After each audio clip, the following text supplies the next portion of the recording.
Hey there, welcome to today's video, where we're going to tackle an interesting problem.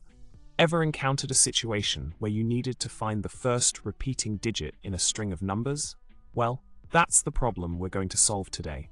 The challenge is to identify the digit that repeats for the first time before any other digit does.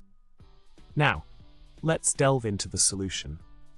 One approach is to use a set to efficiently keep track of the digits we've encountered. By iterating through the string and filtering out the digits, we can check if a digit is already in the set.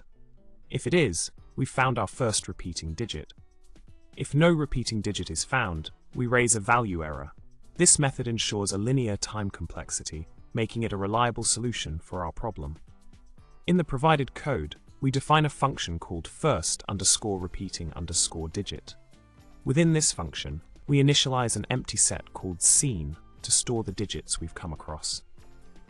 We then iterate through the string, filtering out the digits.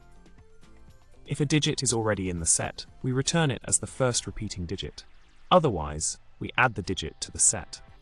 If no repeating digit is found, we raise a value error to handle this case.